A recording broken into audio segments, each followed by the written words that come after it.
विलास बोंडे इयत्ता 3री शाळेचे नाव जिल्हा परिषद शाळा कासारवाडी. माझा विषय आहे ऐतिहासिक घटना म्हणजे छत्रपती शिवाजी महाराजांचा शिवराज्याभिषेक सोहळा. तुम्हाला सर्वांना वाटत असेल की मी हे असे कपडे का घातले आहे. कारण मी हे जे भाषण बोलत आहे ते महाराजांचा मावळ म्हणून हे भाषण बोलत आहे. रायगडी तो सुवर्ण क्षण आला न भूतो न भविष्यती असा एक सोहळा रायगडाने अनुभवला.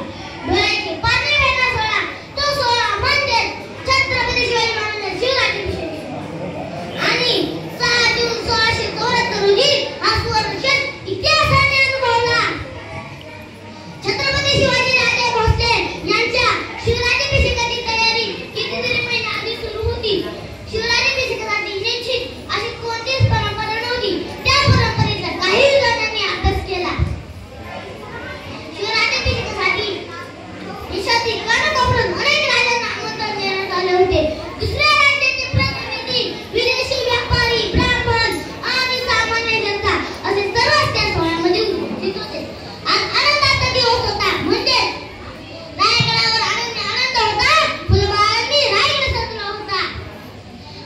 आज आनंदाचा दिवस होता. म्हणजे आपल्या पूर्वजांच्या रक्ताच्या बलिदानाचे स्वप्न आज पूर्ण होणार होते. दिलामासाहेबांचे स्वप्न पूर्ण होणार होते. छत्रपती शिवाजी महाराजांनी वयाच्या 14व्या वर्षी घेतली शपथ. ती वयाच्या 44व्या वर्षी पूर्ण होणार होती. शिवराजे पोटात असताना दिलामासाहेबांचे स्वप्न पाहिले होते ते आज पूर्ण होणार होते. ते स्वप्न होते की छत्रपती शिवाजी महाराजांचे राज्य असावे. त्या राज्याचे ते राजे असावे. असे आपल्या भाषेत सांगायचे ठरले तर कायदेशीर राजा बनावे. असे स्वप्न दिलामासाहेबांचे नव्हे तर संपूर्ण जनतेचे होते. आणि अखेर 6 जून 1674 रोजी हा दिवस उजाडला. महाराज पहाटे उठून मंत्रोच्चार आणि संकल्पावर अंघोळ करून कुलदेवतेला स्मरण करून अंबारीवर बसून आले. प्रत्येक दिवशी धार्मिक विधी होत होता.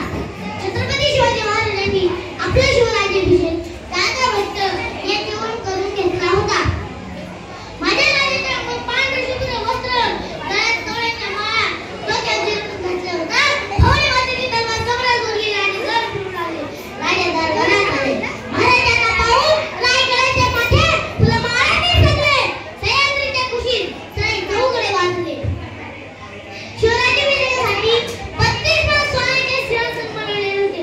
त्याला 3 पायऱ्या होत्या. महाराज हळूहळू मंद गतीने पावलं टाकत चालले होते. महाराज पहिली पायरी चढले. आठवण झाली त्या मावळ्यांची, त्या भुतकाळाची. त्यांनी स्वतःला डोळ्यात बांधले. महाराज दुसरी पायरी चढले.